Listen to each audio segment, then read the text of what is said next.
Hello అండి, అందరికీ welcome to Padma Prasad vlogs. మల్లెపూలాగా భలే ఉన్నాయి చూడండి వడియాలు. చేసుకోవడం కూడా చాలా ఈజీ అండి. ఎండలు వచ్చేసాయి కదా, చక్కగా ఇలా చేసి పెట్టుకుంటే సంవత్సరం పాటు నిల్వ ఉంటాయి. పప్పులోకి పప్పు చారులోకి భలే ఉంటాయి తినడానికి. సింపుల్గా ఎలా చేసుకోవాలో నేను మీకు చూపిస్తాను, వచ్చేయండి. ముందుగా ఒక వెడల్పాటి గిన్నె పెట్టుకొని నేను 1/2 కేజీ బియ్య పిండితో వడియాలు చేస్తున్నాను అండి. ఒక కొలత తీసుకోవాలి. ఇప్పుడు ఏ గిన్నెతో అయితే మనం పిండి చూపించానో అదే గిన్నెతో 7 గిన్నెల దాకా నీళ్లు పడతాయండి.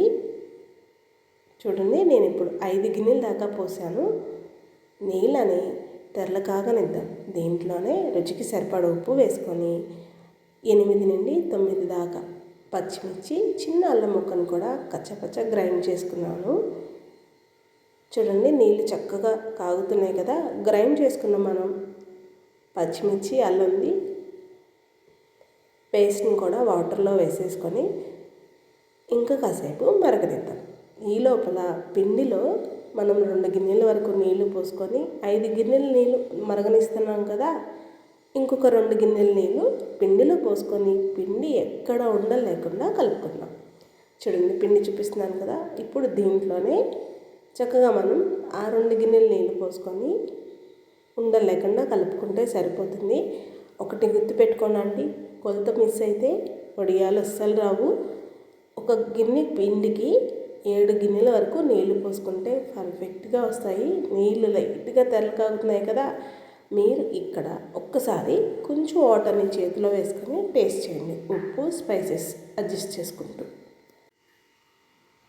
పిండిని మొత్తం ఉండలు లేకుండా కలిపేసుకున్నాం కదా. చూడండి, నేను 2 గిన్నెల నీళ్ళకి ఇంత పిండి ఈ థిక్నెస్గా వచ్చింది. ఒకవైపు ఒక చేత్తో పిండి పోసుకుంటూ ఇంకొక చేత్తో కలుపుకుంటూ ఉండాలి. ఇద్దరుంటే పర్ఫెక్ట్గా వస్తుంది. ఒక్కరున్నా కూడా పర్వాలేదండి, నేను ఒక్కదాన్నే చేసుకున్నాను. కాకపోతే పిండి వేసేసి తర్వాత కలుపుదాంలే అని మాత్రం వదిలేయకండి. అలా చేయడం వల్ల అడుగు పిండి కొంచెం ముద్ద పట్టే అవకాశం ఉంటుంది. ఒకవైపు గిన్నెతో పట్టుకుని ఇంకొక వైపు పోసుకుంటూ కలిపితే చక్కగా మొత్తం అంతా కూడా మిక్స్ అవుతుంది. చూడండి, చక్కగా అంతా మిక్స్ అయింది కదా. మీకు ఎక్కడ ఉండలు కనిపించట్లేదు.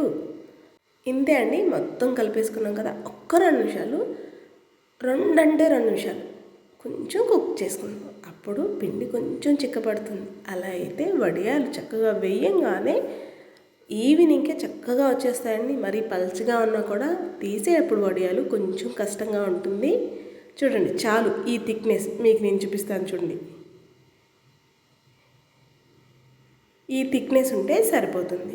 చూడండి, చక్కగా గంటికి అంటుకుంటుంది కదా. స్టవ్ ఆపేసాను.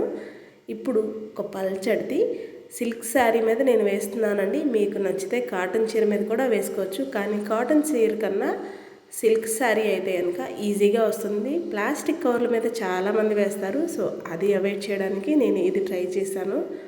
నేను మీకు తీసాక కూడా చూపిస్తాను, పర్ఫెక్ట్గా వస్తాయి. చూడండి, చక్కగా కొంచెం పెద్ద గిన్నెతో పెట్టలేం కాబట్టి కొంచెం చిన్న గిన్నె తీసుకొని నేను చిన్న గరిటెతో ఇలా ఈవెన్గా మొత్తం అంతా కూడా వేసేసుకున్నాను. నాకు ఒక శారీ మొత్తం పట్టింది.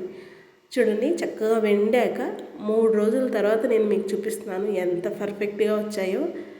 ఇలా స్టోర్ చేసుకుంటే సంవత్సరం పాటు నిల్వ ఉంటాయండి. మనకి ఎప్పుడు కావాలంటే అప్పుడు. పిల్లలు ఊరికే తినడానికి కూడా నేను వేయించి పెడుతూ ఉంటాను. ఇంట్లో ఏమీ లేవు స్నాక్స్ అన్నప్పుడు పిల్లలైతే భలే ఇష్టంగా తింటారు. పిల్లలే కాదండి, ఎవరైనా కూడా ఇష్టంగా తింటారు. మీరు ఇంకొకటి గుర్తుపెట్టుకోండి, జీలకర్ర అస్సలు వేయొద్దు. జీలకర్ర వేయడం వల్ల లాస్ట్గా నాకు కొంచెం పురుగు వచ్చినట్టు అనిపించిందండి. సో జీలకర్ర నేను ఈసారి స్కిప్ చేశాను.